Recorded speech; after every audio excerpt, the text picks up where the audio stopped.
I'm Terry Bell and this is my story. It's funny how lives can be changed so quickly.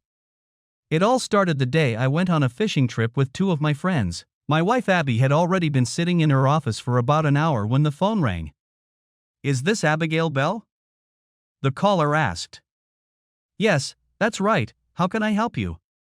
"We have kidnapped your husband and are holding him for a ransom of $250,000. You have 24 hours to collect the money or your husband will die. If you call the police, he will die. I will call you again at 3 o'clock this afternoon and give you instructions on how to get the money." "Is this a joke? Who are you?" Abby was scared and stunned. She didn't know what to do. "I went on a fishing trip with some friends to Lake Erie for 3 days. I didn't even bring my cell phone with me because we didn't want anything to interfere with my friends and I fishing. My friends and I were out on my boat on Lake Erie drinking beer and fishing, having a good time. We had never gotten out that often, and we all really enjoyed the fishing.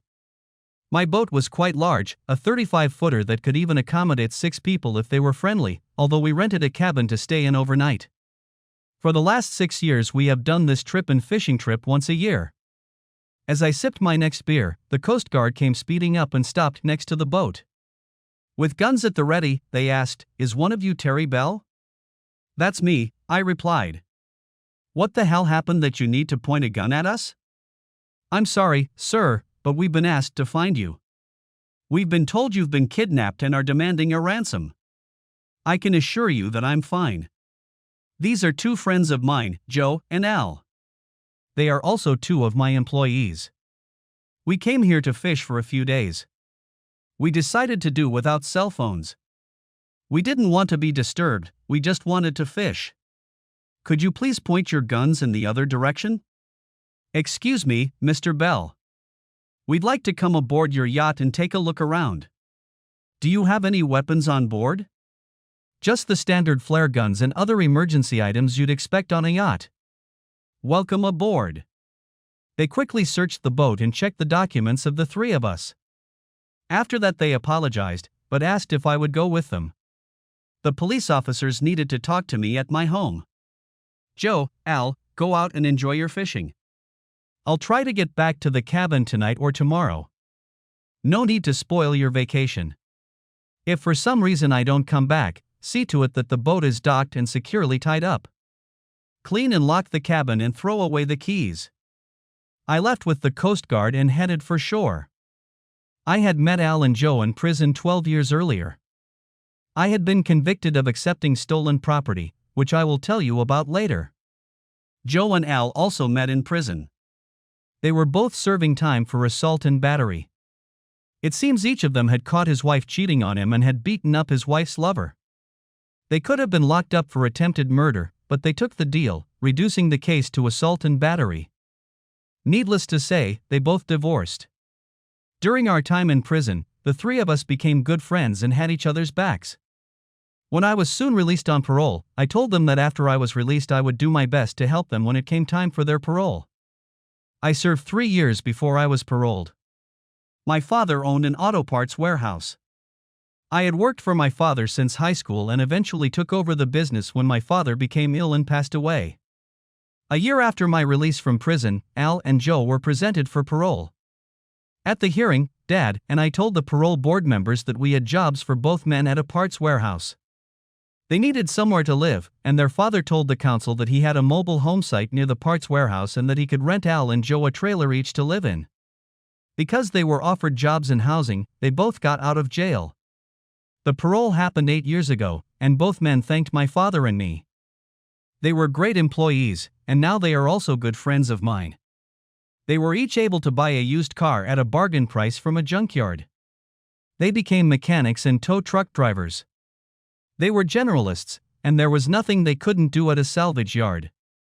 All they needed was to start a new life. They even started dating, and eventually got married and got their own homes, each with a family of their own. No doubt they were grateful to Dad and me for helping them. They continued to work for us and were well paid. The police drove me home since I didn't have a car. When I walked in the door, Abby ran up to me and hugged me. "Thank God you're safe." I was so worried about you. Where have you been? Was fishing on this damn lake until the Coast Guard came up to the boat with guns at the ready. What the hell is going on? A man stepped forward. I'm Detective Abel, I'm in charge of this case. We need to know your whereabouts for the last 24 hours. Bullshit. You guys took away my fishing vacation, and I want to know why before I tell you anything. Fair enough. Your wife called us this morning and said that she received a call at work informing her that you had been kidnapped and were demanding a ransom of $250,000.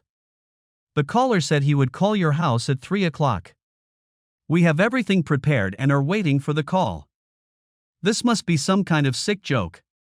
Who the hell would try to kidnap me? I own a goddamn warehouse and trailer park.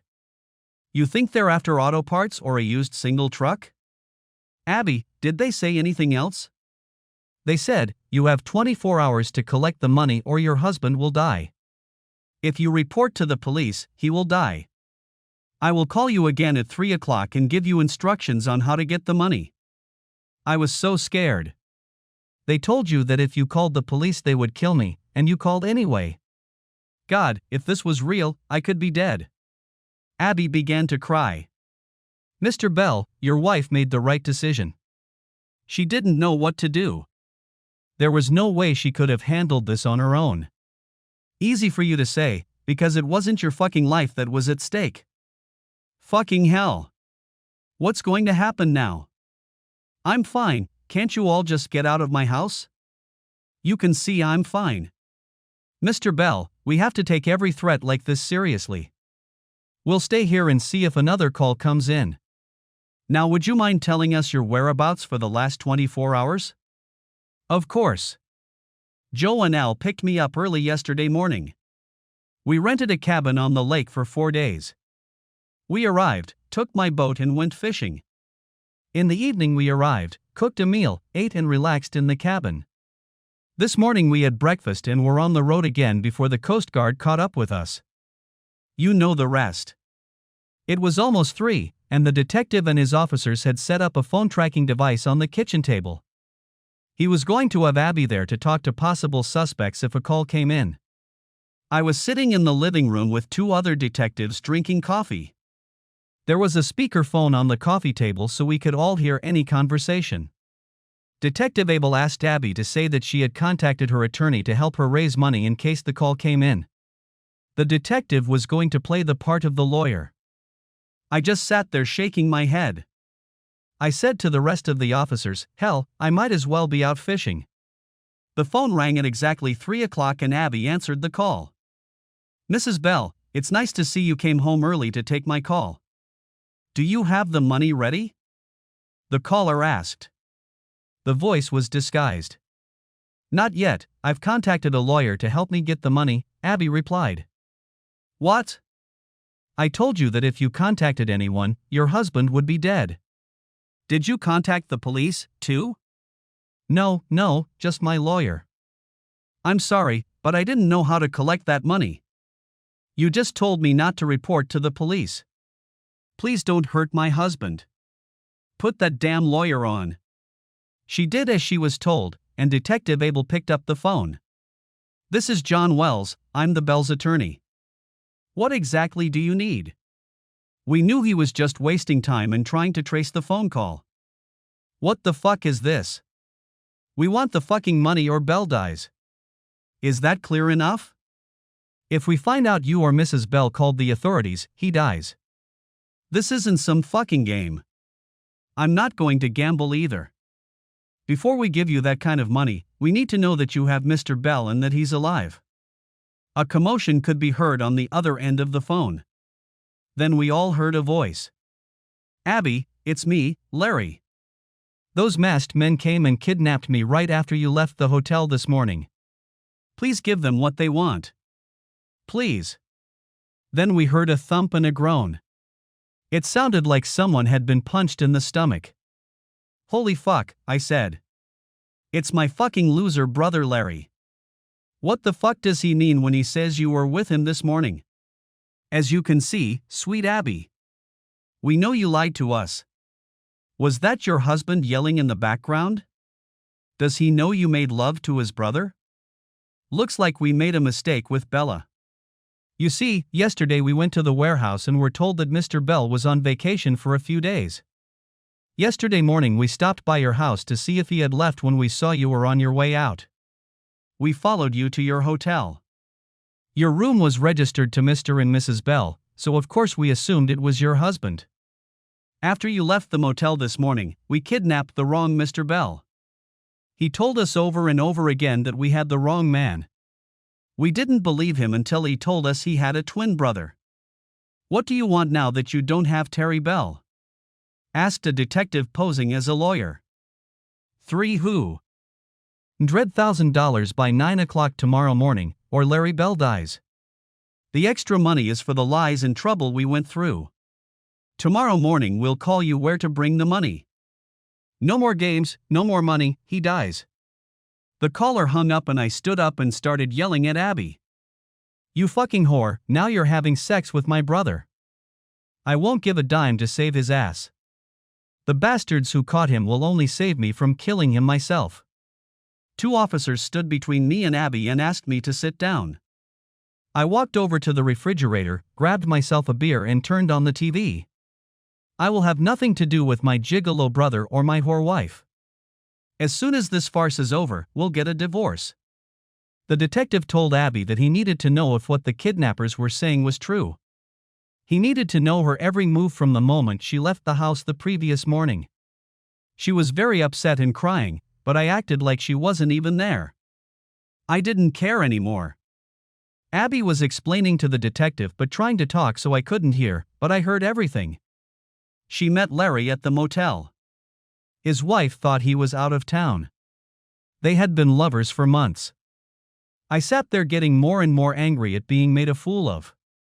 Last night after dinner we went to our room. I won't tell you about how we made love, Abby replied. I shrieked. Love? My fucking brother never loved anyone. He only wanted your slutty ass because you were married to me. He didn't give a shit about you, and now I don't either. Abby kept talking, but now she was afraid of me. She was glad the police were around. We said goodbye in the morning and I saw him in the evening. I went to work to make it look normal. When I got there and got settled, I got a call that my husband had been kidnapped. That's when I realized how worried I was about him. I didn't know what to do, so I called the police. I have already told you the rest of the story. Did you expect to return to the room tonight? The detective asked. Turning away from me, she replied, Yes, we got a room for 2 nights. Goddamn whore, shouted I. One of the policemen jumped up to hold me down, but I didn't get up, even though I wanted to. Once in jail is enough. Larry and I were really twin brothers. We may have looked alike, but we were completely different. I liked mechanical things, while Larry was more interested in girls. As kids, we usually got along, but only because I was forgiving. We both dated, but Larry always got my girlfriends. He was the more suave conversationalist and usually ended up staying with the girl, dumping her after he got what he wanted. My philosophy was that there were plenty of fish in the sea and if the girls wanted Larry so badly, so be it. I was never in love with any of them. Our mother died of cancer when we were 18, and we lived alone with our father until we graduated from high school. Larry wanted to go to college and become a salesman. He had the gift of gab and he would be good at it. The only person Larry really cared about was himself. On the other hand, I was worried about my father. He had owned a salvage business for most of his life. To most people it was just scrap metal and junk, but it was worth over $1 million. Most of the money was tied up in what was called inventory. I didn't go to college. I stayed home and helped my dad. We worked hard and helped build the business even more. My father was very proud of me in the business. I went to a party one night and met a young woman. We started dating and within a year we were married. She moved into the house with me and Dad. Eventually Dad told us that we could live in the house and he would live in one of his trailers in the trailer yard. It was all he needed and gave us more privacy. Over the next 3 years, my wife Beth and I had 2 children. Everything was going well until Larry came home from college. One day I saw Larry trying to hit on Beth, and we hit it off. Being the stronger of the two, I kicked him in the ass and yelled, "If you ever come near her again, I'll fucking kill you." Beth didn't say a word. She knew to be quiet when I was angry. I'd never accused her of anything, and she was glad of that. But I had my suspicions. Neither Beth nor Larry ever denied what I said. After that day, Larry and I rarely saw each other. We kept in touch, but Larry kept his distance from Beth. After graduating from college, he took a job as a sales representative for a window and siding company. He often spent several days a week traveling, but it gave him the opportunity to date many women. He had the gift of gab and was always with women who had money. He would live with them for a while, and after he used them up, he would find another. His job paid a good salary, but in no way fit the lifestyle he wanted to lead. He was living the high life because of the women he dated. It had been 12 years since I had married Beth. We had a good marriage, but now I always had suspicions about her. But our children were fine. It was because of them that I never gave cheating a second thought. Just about that time, my dad got sick. He had a stroke, but he seemed to have gotten over it. I went out of my way to call Larry and ask him if he wanted to join a salvage firm, and he just laughed at me, saying, "He wants nothing to do with our junkyard." Of course, Lou, our father, was uncomfortable, but I told him I would always be there for him. One day a man came in with some cars he wanted to get rid of. Dad made him an offer under the table and he accepted. Unfortunately, Dad did this several times over the years to avoid paying extra taxes. Because of this, he never bothered to check the cars against the VIN numbers. A few days later, law enforcement came with a search warrant. It turned out that the man who had sold the cars to my father had told the police that he had rescued them from our parking lot. They found the cars and were getting ready to arrest Dad for receiving stolen property. There was no way I was gonna let Dad go to jail. I stepped forward to talk to the agents. "Sir, I have accepted these machines. My father never knew about it. I was going to take care of the registration, but I didn't have time. All they had to do was arrest someone. I was arrested and found not guilty. I was found guilty and sentenced to 5 years in prison. My father was distraught and said he would do anything for me. I hugged my father and he tearfully told me how sorry he was. The day I was sent away, I realized that my father would not survive prison. He already had a bad heart, and I didn't want him to die alone in prison. Beth left me and filed for divorce 2 months after I was sent upstairs. She said she didn't want to live alone. She took the kids, of course, and soon started dating an insurance agent and married him a few months later. I was very upset about losing the kids, but said to hell with her. I corresponded regularly with my dad. He came to visit me every month. Several of his cousins helped Dad. Coming from prison, there wasn't much I could do in the way of rescue. At least Dad trusted his cousins, who were a little younger than he was. I met Al and Joe while I was in prison. They seemed like decent enough guys. Each of them told me a similar story about catching his wife with a lover. In each case they had beaten them so badly that the lovers had to be hospitalized. I understood that this could happen. I almost did it to my own brother. I told them that when they got out I would do everything I could to help them. I even talked to my dad about it, and he agreed to hire these people when the time came. After serving 3 years of a 5-year sentence, I was released. I was happy that I was free and could help my father again. My father made me part owner of the business. He told me that this way, when he died, it would be my business and Larry would have no claim on it. His cousins were doing a good job, so we kept them. Dad said they worked a little harder after I got back. That made us both smile. The next year we hired Al and Joe. We kept the promise we made to those 2 men. They said they would be forever grateful to us. A few years went by, things were going well and business was booming like never before. I made sure that every vehicle we received was fully inspected. I was not going to spend any more time in prison. One day I had to rush my father to the hospital. He had a heart attack. I called Larry and he got a chance to see his father before he died shortly afterward. As promised, I inherited the rest of the business and the trailer yard. I also inherited the house I lived in with Beth and then my father after he was released from prison. Larry received the money. His father left him his savings account, stocks and bonds totaling almost $300,000. He left happy. He had recently married a wealthy woman. Her husband had died, and he was there to comfort her. Her name was Cora, and she was smart enough to have a pre-infarction condition. Her husband and herself owned a real estate business and were quite successful. I met Cora and talked to her a few times. She was a pretty woman and seemed intelligent. I think her loneliness drew her to Larry. She could do so much better, I thought. That's how I met my now wife Abigail. We met at a party hosted by none other than Cora and Larry. Abigail was a beauty. Great body and nice legs. She would have been perfect for Larry. Too bad she was friends with Cora. She was married and divorced twice and never had children. She worked at an insurance office in downtown Cleveland. Abby and I started seeing each other regularly. The sex was great and it was nice to be with someone again.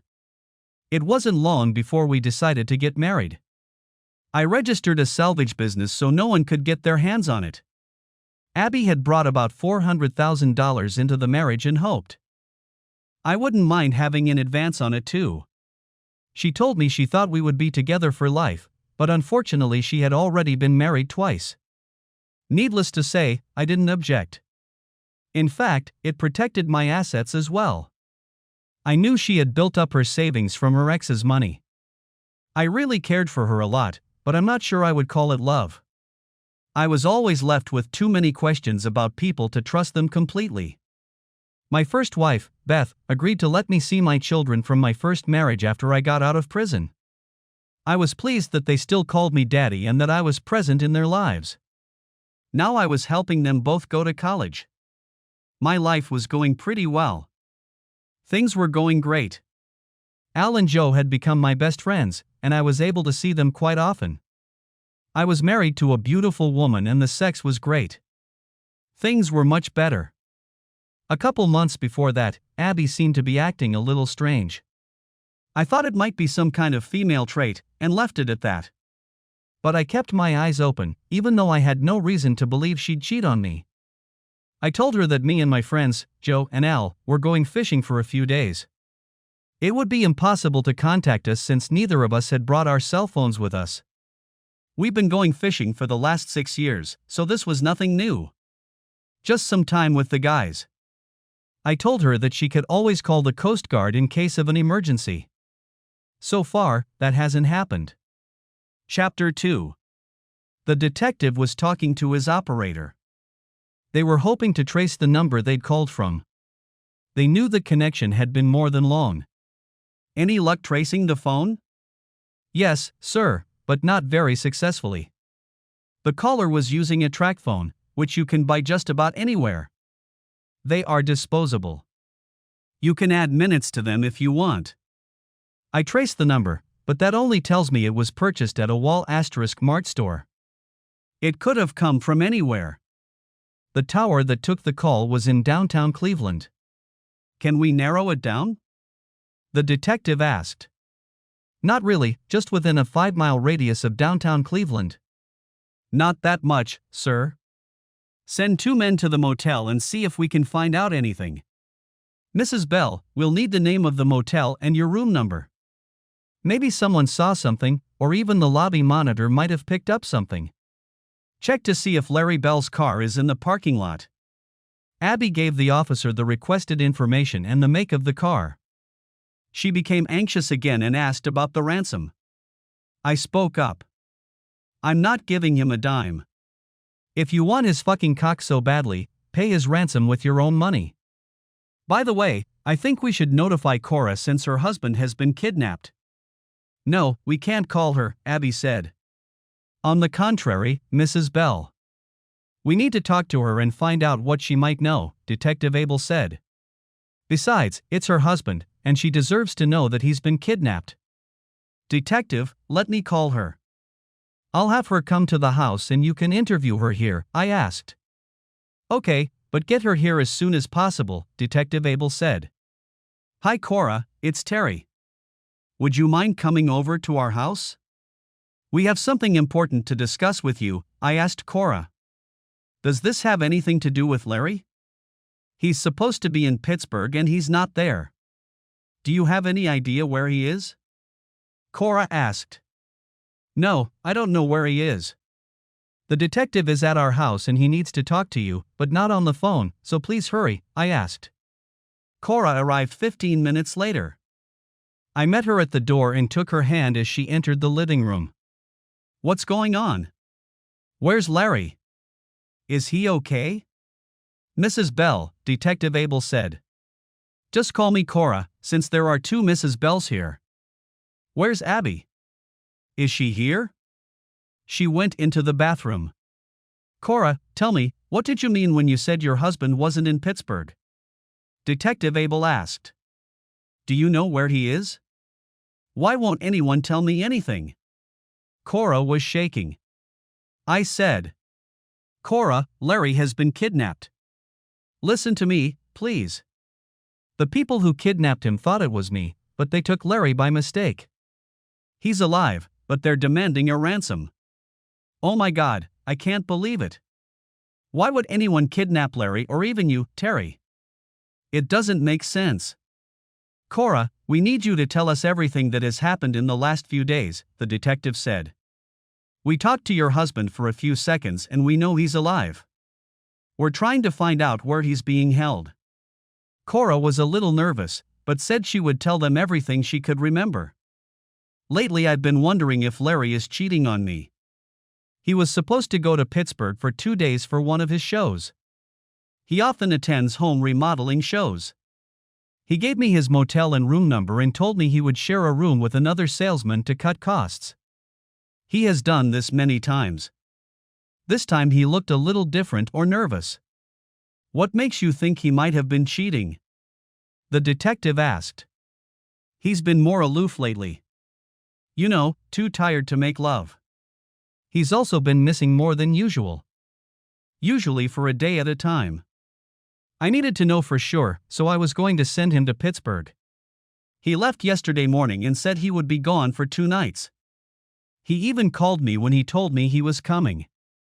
But he didn't know that I gave his motel and room number to a private investigator. I know it's wrong, but I needed to know if he was cheating on me. It cost me $1,000, but it was worth it to know that my husband was faithful to me. My private investigator called me this morning and told me that no Larry Bell was there.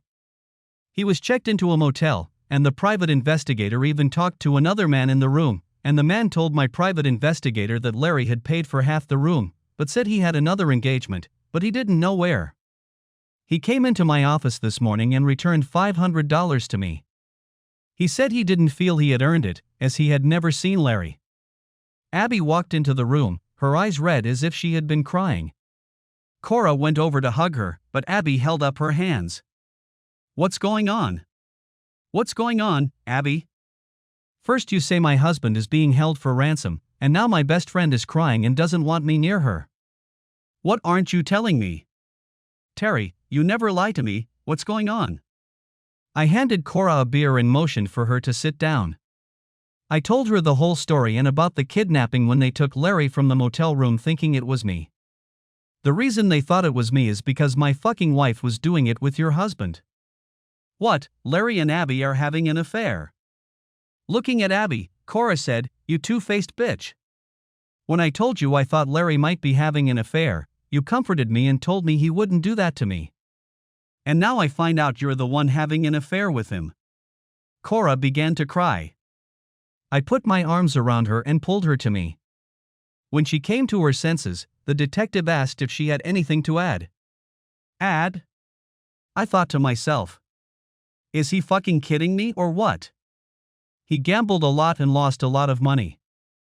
I don't know if it had anything to do with the fact that they wanted to get Terry, Cora replied. The detective asked me if there was anyone I thought might try to kidnap me. Any enemies or anyone who knows I have cash on me. That's the thing, I said. I'm worth a lot of money, or at least my business is worth that kind of money, but I don't have anywhere near the amount of money I could get quickly. It takes me a while to sell mutual funds and stocks. There's no way I can get, say, 100,000 quickly. As for someone trying to get the money, my asshole brother probably set it up himself. Since he's sleeping with Abby, he probably knows she has a few 100,000 she can get her hands on quickly. Abby shrieked. He wouldn't do anything like that. He loves me, and we were going away together. He's never asked me for anything. You're just jealous of him, and you always have been. You fucking whore! Shouted Cora. You can have that asshole. I've spent enough on him. He even took money out of my account. I had to press charges. After he comes back, I don't want anything more to do with him. Detective Abel could see that the situation was getting out of hand. He asked everyone to calm down for now. We have yet to find the kidnappers and Larry Bell. Mrs. Bell, looking at Abby. We need to find a way to get the $300,000. Your husband has made it clear he's not going to help. Are you able to raise that amount of money? Cora, this is your husband.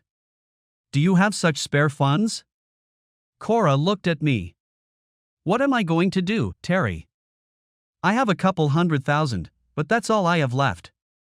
He's my husband until I file for divorce. Don't spend a dime on him. He doesn't deserve it. He's been using you and wasting your money for years now. He needs Abby, let him use his finances to bail his ass out. It would take almost everything I have, Abby replied. You're both terrible. He's your brother and your husband, Cora. Don't you care at all? I pronounced. He's an asshole who made love to my wife and cheated with a much better woman. You want to save his fucking ass, then take action. Personally, I don't give a shit anymore. Cora, I'll be ahead of you in line to file papers in divorce court on Monday. Please bring coffee for me, black with sugar. Cora didn't answer anything, but there were tears in her eyes. Detective Abel sent 2 officers with Abby to collect the ransom. It was almost all that was left of her savings. Since we'd been married, I'd paid for everything. She bought a few personal items for herself, and now I suspect she gave Larry some money or bought him gifts. When they came back with a satchel of money, I got up and said, I was leaving. You can't leave, the detective said. Why not? Either you arrest me or I'll leave and go fishing with my friends again. I'll be kind enough to take my cell phone in case you need to call me about the funeral. I knew I said it horribly, but at that moment I didn't care. Cora told them that she couldn't stay in the house because of Abby. She will go to her house, and the detective told her that he will put a security guard on her house to watch her house until this ordeal is over. He will keep her informed of what is going on. I looked at Abby. I'm going to stay in the cabin for a couple more days. Once you get your lover back, I'll expect you to move out of my house. Remember what you wanted? The house is mine. Detective Abel didn't know what to do with me. He had no reason to keep me, and my presence here wasn't helping matters. His main concern was getting the hostage back safely. He walked me to my car and told me to keep an eye out for anything suspicious. After all, I was the original target. I told him I didn't think so, but thank you for your concern. I got in the car and headed back to the cabin. A few hours later, Al and Joe returned to the cabin. They had driven into town and came back with fresh pizza and beer. I told them all that had happened. The next morning around 8 o'clock I got in my boat and went fishing. As I passed the Coast Guard, I turned on my very loud fog light and waved at them. Something told me they were told to watch my boat. I just made it easy for them. Al was driving. By the time we got back to the cabin, it was about noon. We made sure to turn on the fog siren one more time in front of the Coast Guard. We didn't want to make their job of watching us any harder. About 3 o'clock, a car pulled up in my driveway. Al and Joe were just getting out. Al drove my car and Joe drove his. It was Detective Abel and 2 other detectives, all in suits. You don't look dressed for camping or fishing, so I assume you're here on business. Where are your friends headed? Detective Abel asked. I told them I was going to rent the cabin for a couple more days and they could stay. They asked if they could bring their wives and kids and stay a couple days. Of course, I said yes, and they went to get them. I think they're going to love it here. We all came here in Joe's car, and I lent mine to Al to take his family. So, why are you here? Where were you able to save my wonderful brother? I decided to come out and tell you what happened this morning. We managed to find your brother. He was pretty shaken up, but he's going to be okay. I think you were wrong in thinking he was involved in this kidnapping. I've known him all my life, and he's always been involved with women and money. I stand by my assumption of his involvement. I told the detective. You guys want a beer or a soda? A Coke would be nice. We're on duty, so we're not allowed beer. Is it okay if we look around the cabin? Come on. It's a little messy in here since we didn't clean up after breakfast this morning. I'll have to clean up a bit before the guys come back here with their wives. I laughed. The other two detectives sort of glanced over, and Abel told me what had happened after I left the day before and that morning. I didn't ask, but I guess he wanted to gauge my thoughts. His detectives returned from the motel, but no one had seen anything. According to them, a man asked what room the Bells were staying in, and he told him. The desk clerk said he didn't get a good look at him, and people were in line to check out. Apparently Larry and Abby had a room on the second floor with access to the hallway and access through a glass wall to the street by the pool. They figured Larry had been kidnapped and taken out the back door. They questioned several guests, but no one had noticed anything. Larry's car was still parked in the motel parking lot. He must have gotten away quickly, because almost all of his belongings were there, even his wallet, but there was no money in it. There were no credit cards either, so maybe if the kidnappers tried to use them, they could catch them. The other two detectives came and sat down with us. I got up and got chips and dip. I went and bought each guy a drink and myself a beer. Looks like you're going to have to stick around if you're going to tell me what happened this morning. You guys might want to grab something to eat. Sorry, we don't have any donuts. The detectives were nice enough to thank me for the chips and dip. I also put down some pretzels. I sat back down and let Detective Abel continue the story. According to him, the kidnapper called at 9 in the morning. He explained that he wanted the lawyer Abel claimed to be to drop off the money. The part of town where he was supposed to pick up the money and where Larry was supposed to be was a dangerous neighborhood, and Abby would not be safe there. So my dear wife took her own savings to pay the ransom for my asshole brother, her lover, I asked. Yes, we do. But we get our money back more than 80% of the time, Abel said. So you got Larry home safely and her money back. Good day for you. We got Mr. Bell back, but we lost track of the money. I'll try to explain what happened. We thought we were looking for common kidnappers, but these people had a plan. We were taken by surprise, Abel replied. You keep saying they, so are you sure there was more than one person involved? I asked. According to your brother, a few minutes after your wife left the motel, there was a knock on the door. He thought she had probably forgotten something and opened the door. Two masked and hooded men knocked him down and injected him with a knockout drug. The next moment he woke up in what appeared to him to be a storage room or a closed, windowless room. The room was dark, dirty, and practically empty. There was a bucket he could use as a toilet and 6 bottles of water left, but no food. He said he tried to scream, but no one answered him. There was an old mattress on the floor. I know you think he set the whole thing up, but I can't see him doing this to himself, Abel said. Detective Abel continued his story. He was told to take the suitcase with the money to an abandoned shopping center that had been closed for years. I knew the area, and it looked like a war zone. There was an old car parked in one of the old garages. It was an abandoned green Chevy. He had to put the suitcase in the trunk, which held the key. Lock the trunk and take the key with him.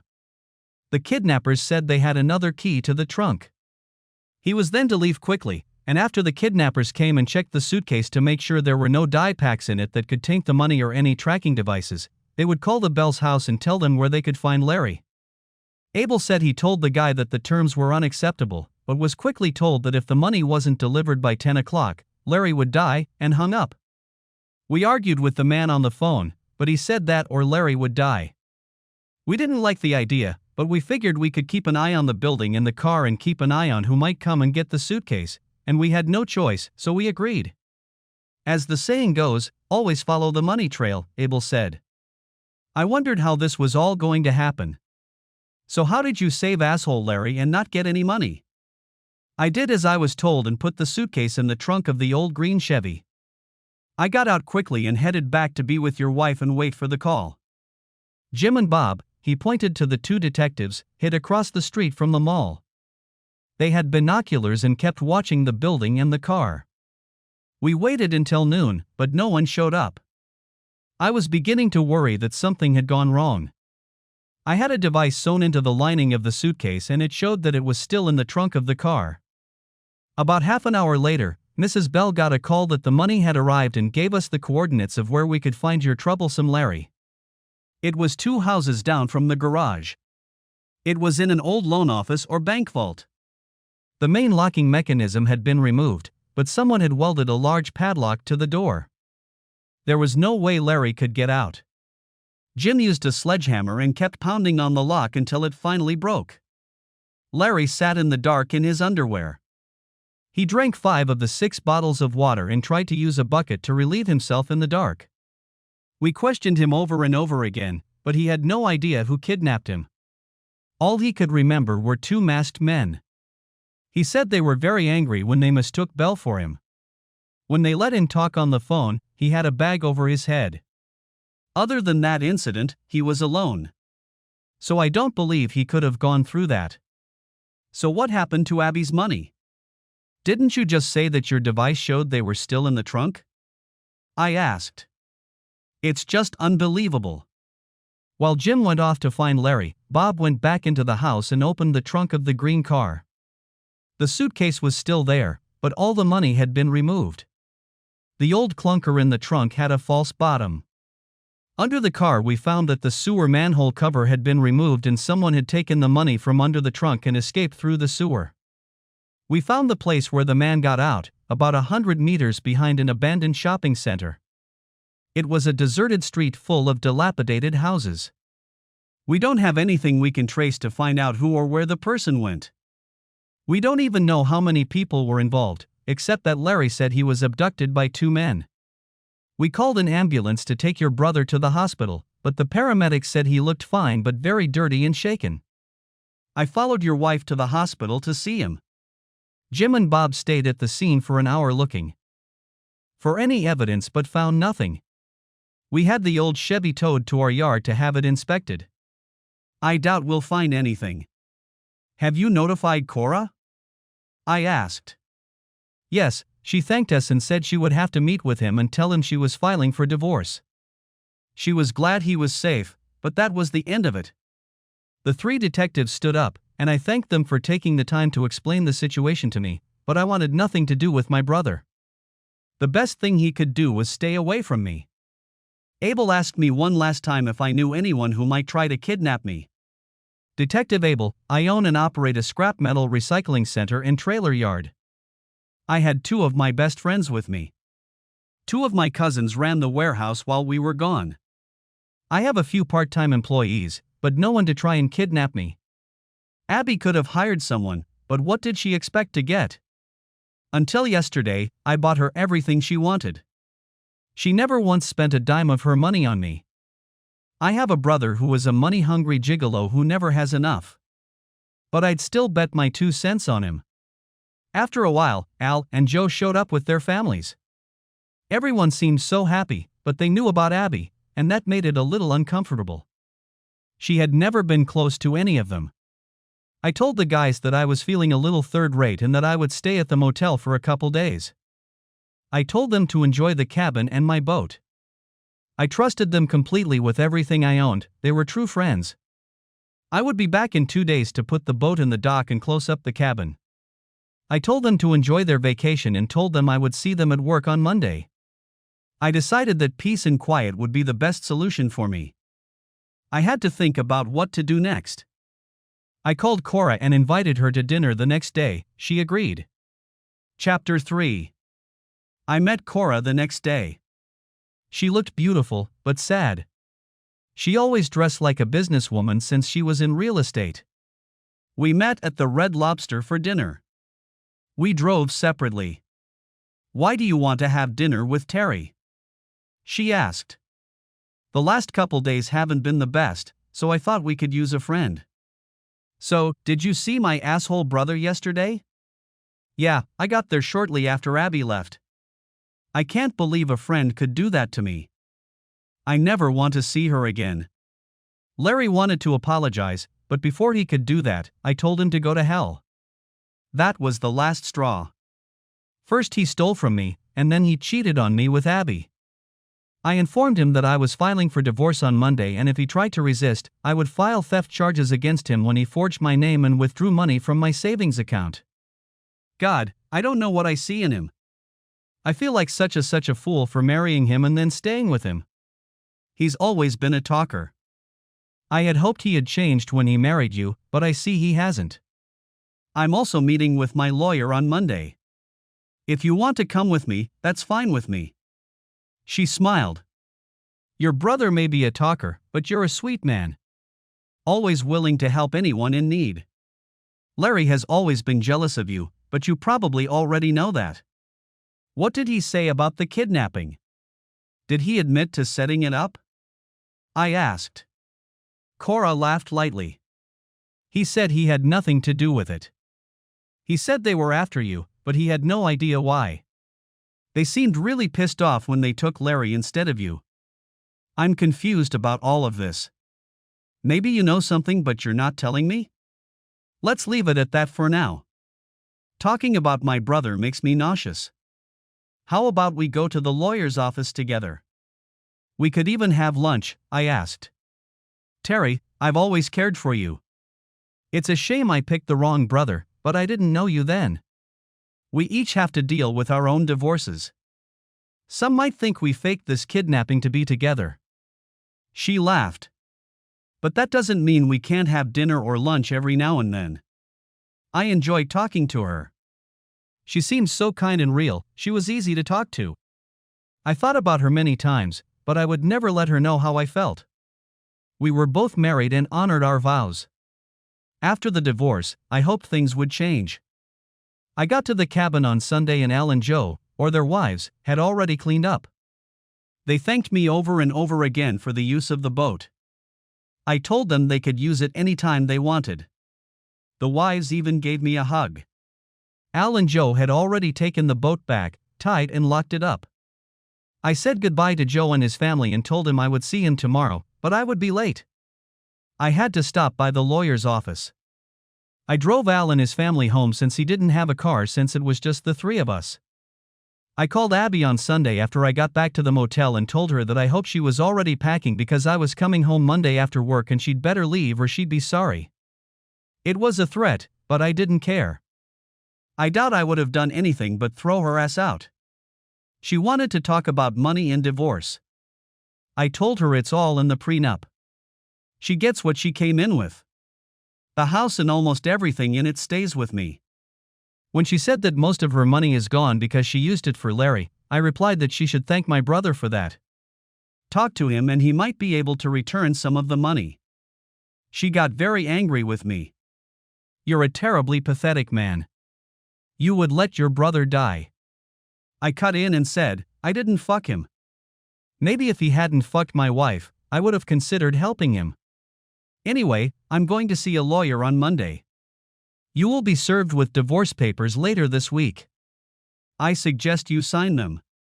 On Monday, after I got back from the lawyer's office, I got a call from Cora at work. She said Larry had stopped by her office and picked up his stuff from the house. He had a small trailer. She told him that he had better take only the things that belonged to him. Cora mentioned that Larry tried to apologize again, but she told him to just leave. She would deliver the divorce papers to his company's office in Youngstown. As he was leaving, she looked out the window and saw Abby in a car following Larry. I think she rented a truck and my asshole brother helped her get her stuff. When he got to the door, Cora said she told him that she had dinner with me on Saturday and that I told him that if I ever saw him again, he would be a dead man. I didn't say that, but Cora said it scared the hell out of Larry. Cora informed Larry and Detective Abel that she had canceled all of Larry's credit cards that she knew were in both of their names. She would no longer be paying any more bills for him. She told Abel because he was looking for any activity on the stolen credit cards. The case wasn't closed until he caught the kidnappers and hopefully recovered the money. Since they found Larry, the case has been on the back burner. Things were back to normal at work. At least twice a week, Cora and I had dinner together. We both filed for divorce, and the lawyers said it would take about 90 days. We were both surprised that neither Abby nor Larry had raised the issue of divorce. Of course, it would have been a waste of their money and time, since we both had prenuptial agreements. Over the next month, Cora and I became close, and she confided in me. She told me that a few months before, Larry had traveled to Las Vegas, where he had forged her name and taken over $100,000. She only found out about it when he was scheduled to make a 2-day trip to Pittsburgh. She'd seen the bank statement. At first she just wanted to tell him she'd found out, but then she wanted to know why. At first she thought that most of the money probably went to cover gambling debts. She wondered if he could have been with another woman. Cora asked if she could check Abby and Larry's schedules, and it turned out that both were out of town that weekend. Abby had to go to Iowa to visit her sister for a couple days. Now I was acting even more irritated than before, and decided that, as I told Cora, I needed some revenge. But that would have to wait. Too little time had passed since the kidnapping. We found out that Abby and Larry are living together outside of Cleveland. They're renting an apartment for now. Both were still working. We didn't know if they were happy or not. Cora said that maybe I should leave it alone, it was over. Cora told me that Larry thought I was joking, going to prison to protect my father. He would never do that. She thought it was a wonderful and heroic thing to do for my sick father. I knew I was falling in love with her. I just liked being around her. Sometimes you feel at home around certain people. Cora helped me feel that way. I asked her if she would marry me when our divorces were final. We hadn't even had sex or made love yet, but I meant it. Terry, are you sure you want to do this? I guess I'm not the best lover since my husband wants another woman. But she didn't say no and smiled. Our divorces will be finalized next month. Let's celebrate together, spend the night together, and then you can make your decision. I already know how I feel. I didn't doubt my feelings for her. Being around her made me happy. A month passed, and that same week we both received our divorce papers. Cora said she was going away with me for the weekend. I decided to take her to Pittsburgh. I made reservations for us at the Sheraton Inn. I knew it was a beautiful place and we would be able to see the city.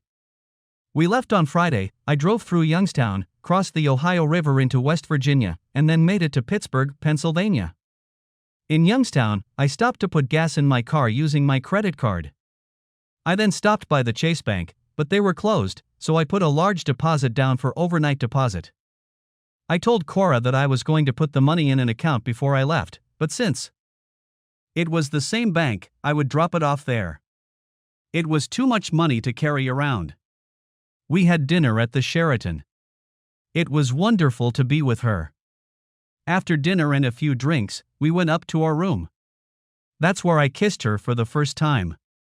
It was just as I had envisioned. She was so soft and warm when I put my arms around her.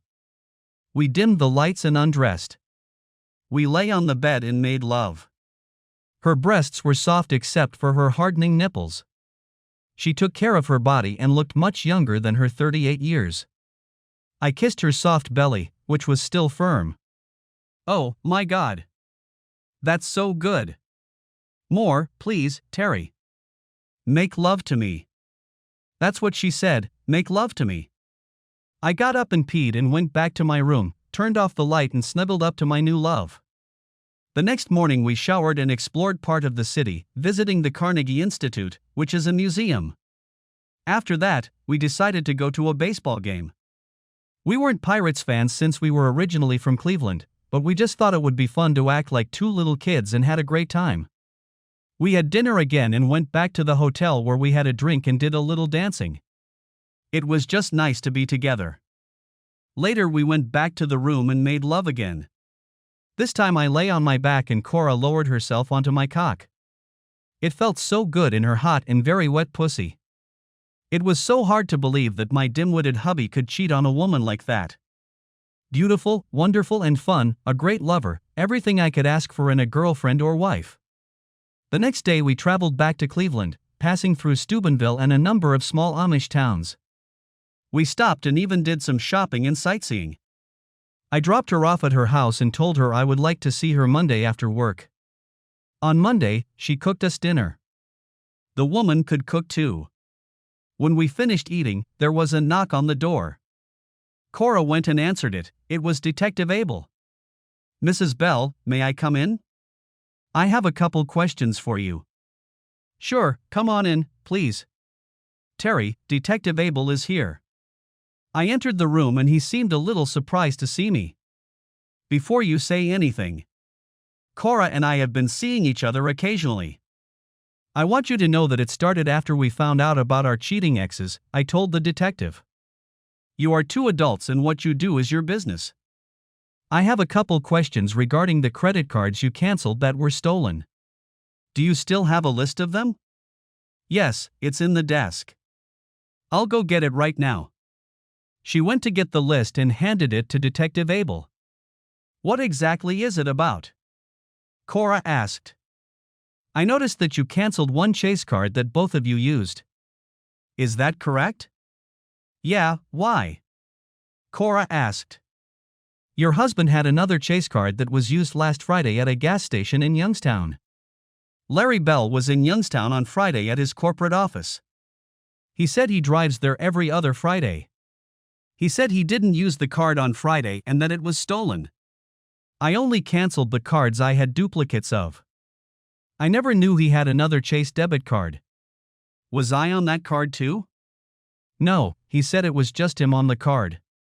He said he ordered a new card, but he didn't use it. So what do you want from me? You can get a list of the cards I've canceled. That's the best I can do. I'm sorry there's nothing I can do to help, but that seems to be Larry's problem, not mine. You're right. I just needed to check the cards you canceled. You see, that card was used not only to buy gasoline, but also for an overnight deposit made after hours on the same debit card. Someone put $100,000 into an account that previously had a balance of $75,000. What? I asked. Are you saying that someone put $100,000 into Larry's savings account? Who could have done that other than Larry himself? Have you questioned him about it? Yeah, he didn't know what to say. Your ex-wife was there, wanting him to tell her where the money came from, and why didn't he tell her he had another $75,000?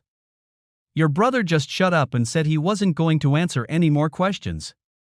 You may have been right, Mr. Bell, about your brother, but we can't prove anything. We were just tracking the cards that were reported stolen. Your brother said this card wasn't stolen, but he wasn't sure of that when he gave me the list. After the detective left, Cora looked at me. I realized that she wanted to talk to me. I decided to start the conversation by asking her if she was going to marry me. Terry, I care about you, I really do. But I have one problem, and it's a very big one, Cora said. What's the matter? I'm sure we can figure it out if we try. It has to do with the kidnapping. I feel like you know more than you've told me. If we get married, I need you to trust me. I've been married twice and both husbands lied to me. I don't just mean cheating. I don't want to go through that again. What makes you think I know more? I smiled at her. Terry, we were in Youngstown on Friday. You got gas and stopped by Chase Bank to make a deposit. I've been taking care of you for a very long time. I know you had the same feelings for me, but we were both ready for marriage. I guess you found out about Abby and Larry and set up this kidnapping so I could see what kind of bastard I was married to. So, what do you want to know? Did I know about it? Was I involved in it? Just the truth, that's all. I want to always trust you, and you want to always trust me. You made that deposit in the bank knowing I'd have my doubts, Cora replied. It was a big step for me. As big a step toward trust as I'd ever taken, with the exception of Al and Joe. Cora was right, if we were going to be together, I had to trust her more than anyone else, and she had to trust me, too. All right. I'll just give you a few details. One of my best clients said he thought he saw me in Las Vegas. He said he walked up to a guy he thought might be my twin. The guy put his arm around the woman like it was his mistress. He said, "How the hell are you doing, you stupid son of a bitch?" He said the guy got mad at him and told him to fuck off. That's when he realized it wasn't me. I showed him a picture of me and Abby and asked him if she looked like the woman the man was hanging on to. He said yes, and I told him it was my twin brother and his wife.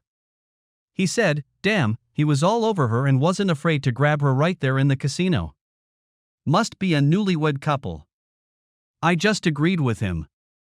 I called Abby's sister, she'd never been there, so I knew what was going on. Abby went to Las Vegas with Larry, and I figured you were the one paying for the trip. I paid for her airfare supposedly to her sister's house. I checked Abby's savings account, but she hadn't withdrawn any money for the trip. So I decided to find a way to get even. I enlisted the help of a few close friends I could trust. The rest is history. Would you let him die? Cora asked. Of course not, but I wanted him to suffer. I despise him, but he's my brother. I was just hoping you wouldn't help bail him out. I was surprised Abby gave the money, but I'm sure she thought she'd get it back after they found the kidnappers. Why did you give him his money back on Friday? I don't understand. I threw away all of his credit cards except the one in his name only after you mentioned that you canceled them all. I checked it and, finding that there were $75,000 in the balance, I figured that was money he'd taken from you. A card with that kind of money, I'm sure he would have reported it missing or made a duplicate, but he wouldn't have told you. I bought gas with it so Detective Abel would know the card was being used. I put the money in his account. He's so greedy for money that there's no way he'll say he didn't put that money in. At the same time, I figured it would ruin the relationship between Larry and Abby. She would always believe it could be her money, and in fact it was. I laughed. He wouldn't have been able to explain where he got that kind of money. What did you do with the rest of the money? I didn't want any of it. I bought stock in my company for two of my friends who helped me. $50,000 each and put it in their names. They now own about 4% of the stock in my company. I told them not to mess around with it for a while. They both said they liked having a stake in the business. The last $100,000 I've been holding out for you. It's the money my brother stole from you. I think you should put it in the real estate account, since there's a lot of money going through it. Cora didn't know what to say. I was the criminal who kidnapped her husband. What to do with a guy like me? I was as honest as possible and told her the whole truth. She knew I did it to get back at both Abby and Larry, but at the same time I helped her. I didn't take any of the money. Well, I've told you everything. I guess it's up to you to decide if you can trust me. I love you, Cora, and I want you in my life, and I promise not to lie to you. She kissed me, walked me to her bedroom, and we made love. Epilogue. 2 weeks later we got married. We decided to rent a cabin and have the wedding there. It was so nice there. Al and Joe and their families were there, as well as the rest of my staff. Cora's parents were there. I met her sister, other relatives, and a few people who worked for her. It was too cold to swim, but everyone went for a boat ride. No one mentioned Abby or Larry. Nothing was said about the kidnapping either, but I saw Cora hugging Joe and Al. She knew who my real friends were. There was plenty of food and music at the wedding. Cora and I knew we were surrounded by true friends and family. Her parents were a little shocked that I looked like Larry, until Cora told them he was my twin brother. After everyone left, Cora and I took a moonlit ride on the yacht. It was the first time I'd ever had sex on it. We spent 4 days fishing and just enjoying each other's company. Cora and I had a tentative agreement, but it only covered business. I owned my parts warehouse, and she owned her real estate business. We shared everything else. I sold my house, where I'd lived all my life, and Cora sold hers. We bought an apartment together to start fresh. It was wonderful to come home to Cora. Sometimes we had dinner out of the house and sometimes we had dinner at home. Al and Joe's wives became Cora's best friends. Since Cora could not have children, we often watched their children. We were Cora's aunt and Terry's uncle. We are now considering adoption. According to the latest information, Larry and Abby are no longer together. Moreover, we heard that Larry had moved out of state, which was fine with me. Cora said she'd seen Abby a few times when she was away on business. She had gained weight and was seeing someone from her insurance firm. She never talks to her and only shakes her head when she sees her. Detective Abel never gave us an answer. So I guess the kidnapping case is closed for now. For us, life is good. Thank you for listening to my story. Comments are welcome and appreciated.